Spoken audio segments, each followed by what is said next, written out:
Rose Garden, and welcome to my TBR for Yule 2025. I'm Avalon Roselin, indie author, and your chilly little witch for the evening.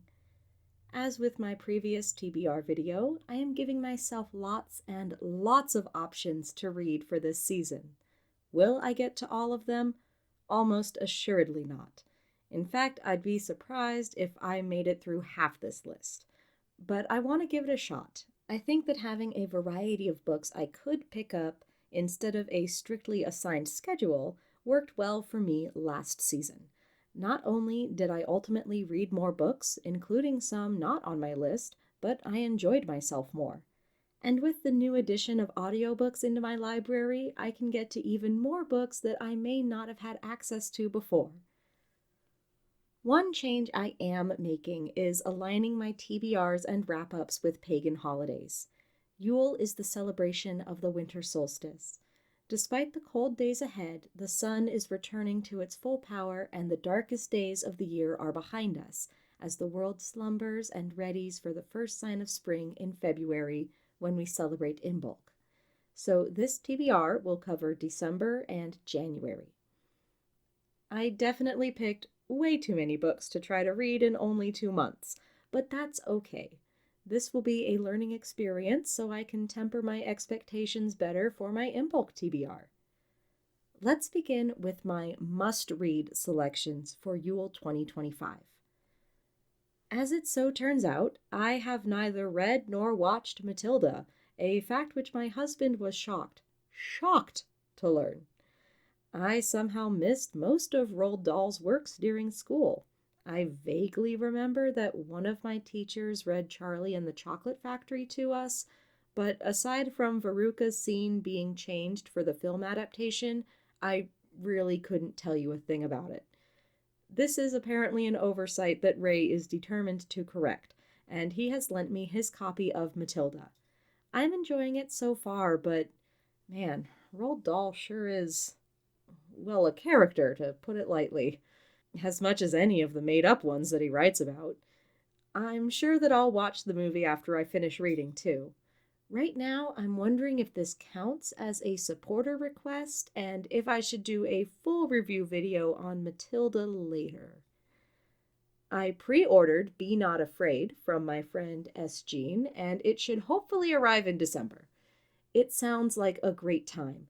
A deadbeat guitarist cuts through the park at 3 a.m. and ends up on the run from evil angels.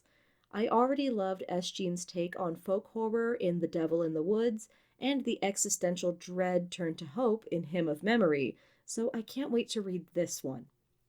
And then work on the backlog of all their other books, like Born of Scourge and Errant Wings. I have a lot to read by this author.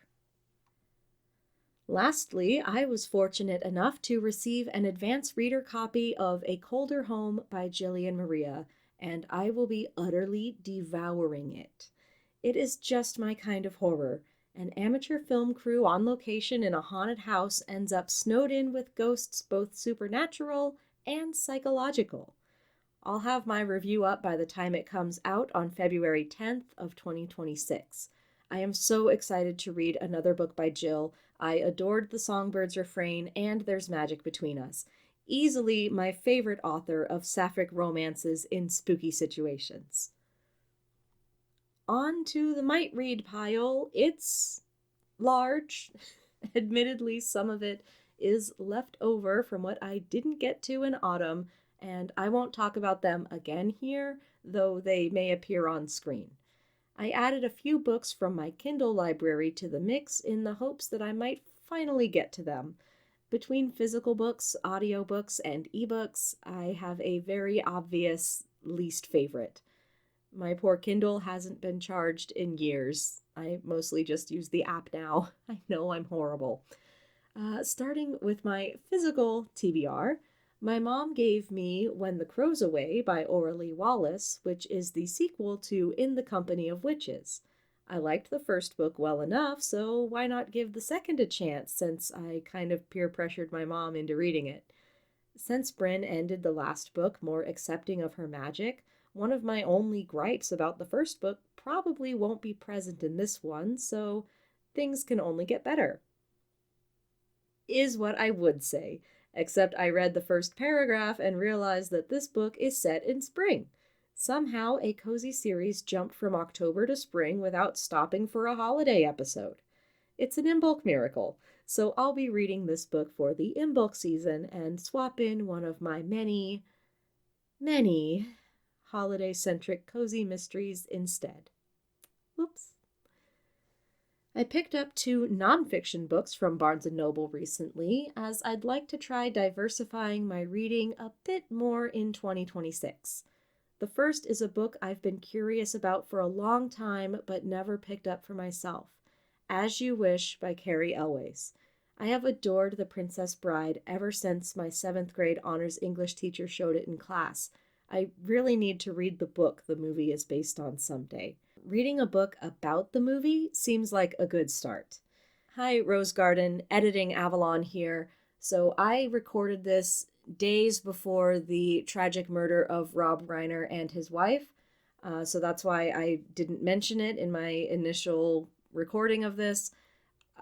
So that may be an added layer of something I talk about when I do my wrap-up and have read the book, because I know that it does include commentary from him and anecdotes about him. So yeah, that I just didn't want that to go unacknowledged. Sorry for the interlude. I'll get back to the video now. The second is Celtic Mythology by Sarah and Aaron Hegarty. I haven't spent as much time as I would like on my practice as a witch, and studying Celtic mythology and the Tua de Danann is a big part of that. I hope that 2026 will mark a return to ritual and craft. On that note, Oak King, Holly King by Sebastian Nothwell has been in my Kindle library forever, and I really must get to reading it. Shrike, a legendary Fey warrior, is named the Oak King and fated to die in ritual sacrifice. But determined to survive, he enlists the help of a clerk in Victorian London. Romance and presumably magical adventures ensue. I have a lot of romance on my Kindle, actually. I must have been going through it. Silver Blood by T.L. Morgan follows Cyrus Belden, a vampire hunter whose family has kept peace between humans and the honorable vampire families for generations. Though he prefers to avoid hunting vampires, he seeks justice and understanding for his older brother being not only killed, but turned. When his investigation leads him to a possible cure for vampirism, and the, quote, infuriatingly proud vampire Lucien Vista, tensions of all kinds rise. The final ebook on my list is Prince of the Sorrows by Kellen Graves. As a changeling child who was taken into the Fey world as a baby, Saffron is terrified of being sent back to the human world. In a twist of fortune, he learns the true name of the High Fey Prince Sylvan. In exchange for an endorsement to stay in the Fey world, Saffron seeks to help Sylvan strip power from his true name. But of course, nothing is ever that simple. Last on the ebook list, period, is Haven by Cyril N. Domes. I really hope I'm pronouncing that right. I also have the sequel, Avalon, because, well, of course I do. It literally has my name on it. The series is The Fey Queen's Court and follows the trials and tribulations of Owen Williams, who wakes to a world of magic after a tragic car accident kills, or rather transforms, his wife, and his children are stolen. I actually started reading it ages ago, but I struggle with ebooks. Now I endeavor to finish it. And now, in its own section, my listening to TBR. Because I mainly listen to audiobooks on my drive to work, which I have a 3-week break from during this season, I am not expecting to finish too many audiobooks. I might listen to a chapter or two while soaking in the hot tub, but that just isn't enough time. That said, I am currently listening to The Late Night Witches by Aurelie Wallace and absolutely delighting in it. I think I like it a bit more than the Evenfall B&B mystery series from the same author. It's a bit more chaotic, and the idea of witches fighting vampires is just so fun. It's hard not to get swept up in it. I also like the dynamic between sisters Cassie and Eliza. It's giving practical magic, which is always a plus. Cassie does annoy me a bit, but I feel like she has greater reason behind her attitude toward magic than Bryn did in the Company of Witches, given that she's brand new to magic and facing much higher stakes. Get it? Than her cozy mystery counterpart. And I do love the setting of Prince Edward Island and the Canadian sorries that pop up through the reading. It really sells the atmosphere. Tragically, this is definitely a Halloween book, but I was a tad late to enjoy it in October. I went a little nuts, adding more ebooks to my Spotify library. Anything that looked good was downloaded without a second thought, so we'll see how many I actually enjoy. Don't Let the Forest In by C.G. Drews has dark academia, queer gothic romance vibes, which I adore. When Andrew Perrault's twin sister Dove begins giving their friend Thomas the cold shoulder upon their return to Wickwood Academy, Andrew is torn between the two. But something is not right with Thomas. His abusive parents have disappeared, and so has his love for his art. Determined to discover what is wrong, Andrew follows Thomas into the forest. And as for what happens next, well, I'm excited to read and find out. Having been somewhat disappointed last year by Hollow Kingdom, a zombie apocalypse from a crow's point of view, I'm a little more hesitantly giving The Last House on Needless Street by Catriona Ward a chance. I do not know very much about this book, but I know that the cat has a point of view and it's a psychological thriller horror. I remain cautiously optimistic. We Used to Live Here by Marcus Cleaver is a book that I found out about through Emily at Midnight's video on reading the wrong one. I double-checked a few times to make sure I had the right one after that. A young queer couple who are renovating a house get a visit from the previous owners. Nothing too suspicious about that, is there? But as soon as they come in, strange things begin to happen. Is it all just coincidence, or is something supernatural really occurring within the house?